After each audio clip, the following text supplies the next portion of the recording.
So this is what we're working on, and we're trying to draw people's attention to how the roads work, forcing the water further and further down the downstream, and causing huge infestations to be pushed further downstream and infect new areas. And that's what the government says is okay. If the Lantana's not infesting new areas, then they're quite happy for it to continue expanding. But if it's expanding, it's infesting new areas. It's funny how the council and the state government say, well, I think you're reading it incorrect because I read that differently. But if it goes from 5 million hectares to 10 million hectares to 14 million hectares, it has to be infesting new lands. It doesn't matter how you want to interpret a document. The fact is it's infesting new lands, and it's not birds that are moving this material, it's the water that's moving this material. And I've shown that by floating this material in water itself.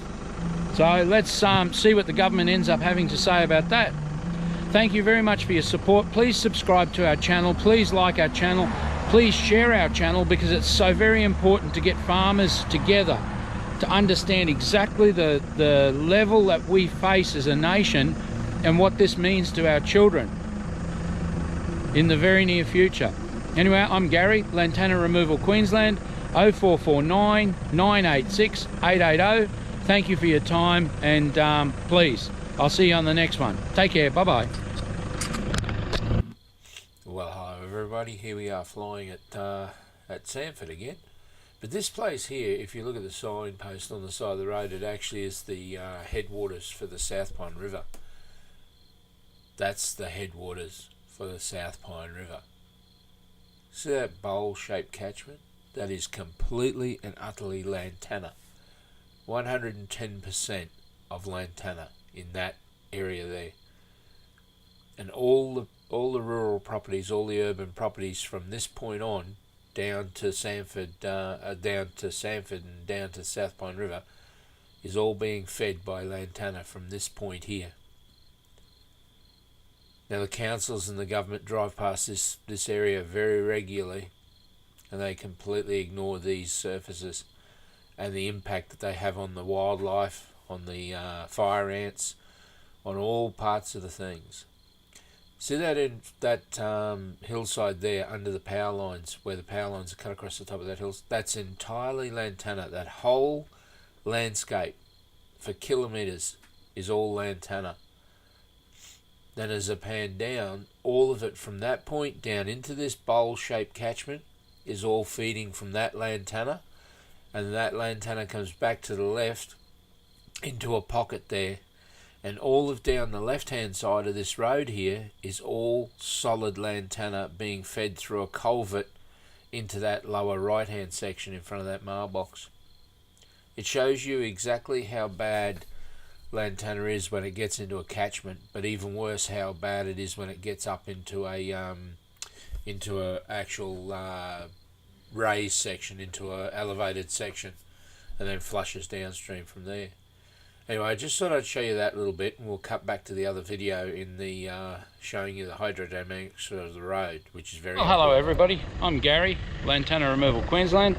Just wanted to show you some of the basics of hydrodynamics and Lantana and road systems. So here's a road system, here's a drainage ditch.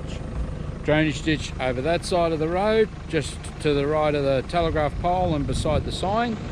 Then you can see how it falls, runs under the culvert for the next driveway, and so on and so on and so forth. And then Lantana down in the drainage ditch, down on the rise, and continuously on down the road.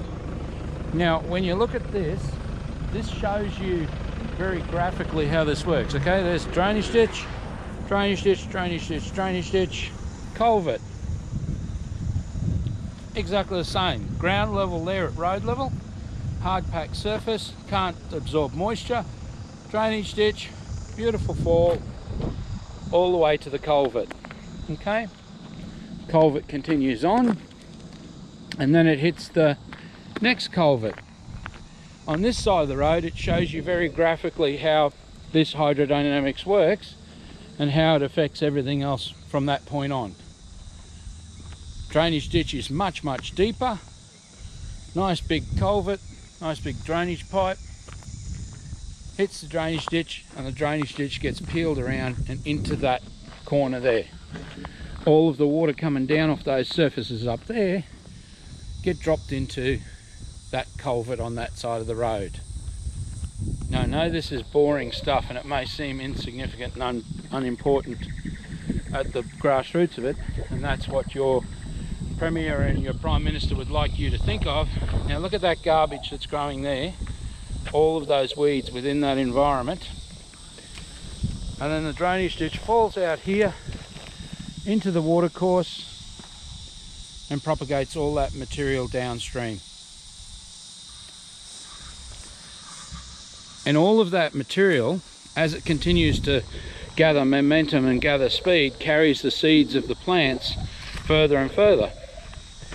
Now you've seen there's millions and millions of kilometres of roadway around our nation, gravel, bitumen, it doesn't really matter, and as they go off the roads they then drop into the watercourses controlled by council at parks like this that then have huge infestations that continue it on. But then you have sides of roads where the actual weeds are growing on the sides of the roads, and all of that keeps being plumbed, keeps being falled till it hits the ocean, okay? So, or a watercourse. So within all of those dynamics, you start to get an understanding that all of the roadside, all of the actual mechanism related to our local governments, then our state government, then our federal government, are all responsible for the spreading of this material when it's released to the environment.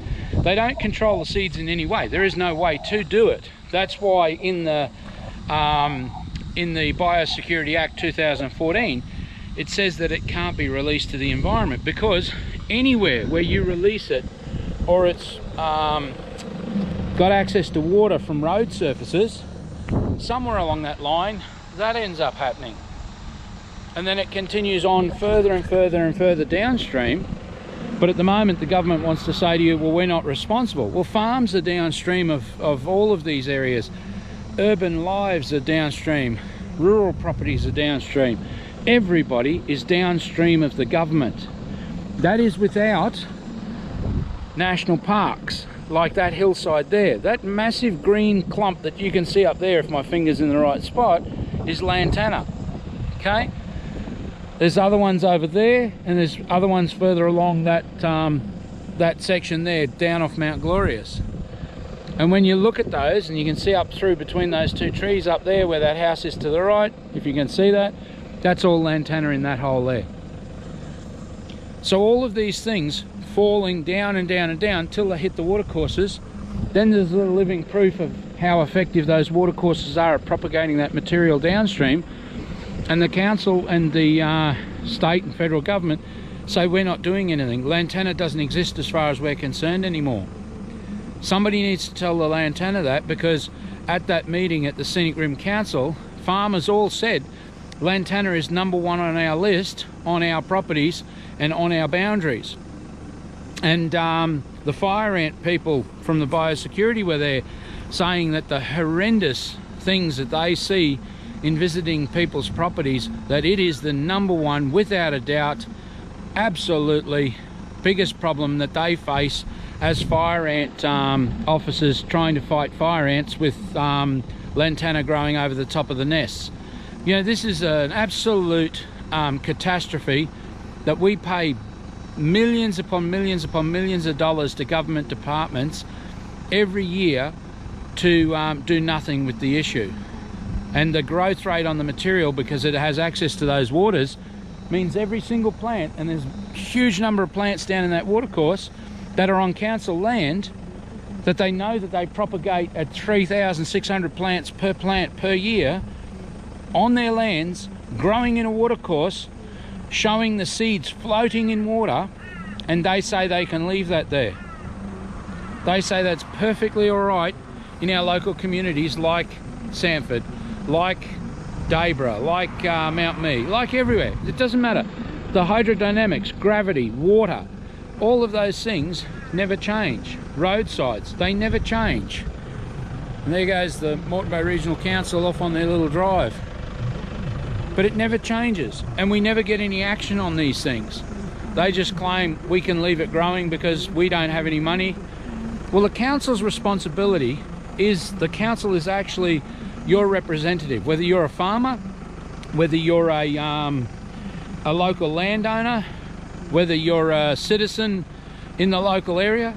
The council is your local representative to state and federal government, and that is something that not enough people understand. Federal government is responsible for the overarching policies and for the funding. The state government for funding and part delivery of those measures to the ground, and then the councils are responsible for the delivery and for the representation of the people. Now, every single one of the councils we've spoken to so far have understood about the nature of Lantana, but as far as the state government's concerned, it doesn't exist anymore. Anastasia Palaszczuk, this doesn't exist anymore. That's why she hasn't come out to have a look at exactly why things have changed. The fact that it's growing on the sides of roads, propagating at 3,600 plants per plant, she doesn't have the time to come and see that because she's too busy having her air-conditioned offices and everything else, rather than seeing what affects the people. But the farmers are saying this is the number one thing that's affecting us. So we must get through to them, and that's where we need more support. We need more local meetings where we call the meetings, we hold them with councils, and we tell the councils exactly that the weeds are that big an issue. They're being illegally released into the environment. Okay, even if they weren't, even if you went somewhere else and said they're not illegally, right, which they are according to the DAF documents, the point is it cannot be released into these watercourses on that basis, because it just continues for hundreds and hundreds of kilometres, infesting as it goes. And then it has a much higher grab of water because it's so close to the roadways. Then that increase is exponential. And until we get that through to the state government and the federal government, and then the councils start representing the people that they were elected to represent, or else sack them. If I was anybody else, I would be going around, looking around my local community, and I see sites like that, I'd be giving the council one chance, and then the council would be out of there. Because if they're not going to go to the state and federal government and demand action, okay, then they're not representing you, the people, you, the farmers. And that's what their job is. Don't ever misunderstand that. That is their sole job in life, is to represent you and to supply services to you. That is the what's the name description of their role. Check it out. Check it out for yourself. Go and have a look at the roles of the 3 levels of government, and you'll find that to be true. But they are so full of themselves and so intensely antagonistic to the community that they say they can operate illegally against the DAFs, against the Biosecurity Act of 2014, and just operate completely outside of the law. And the state government says that's okay because you're not spending any of our money, so we're happy with that corruption. And the federal government says that's fantastic because we're not putting any money into it either, because you're saving us heaps of money. You guys are great people. Keep up the good work. Keep screwing the public. Keep screwing the farmer. Keep it up.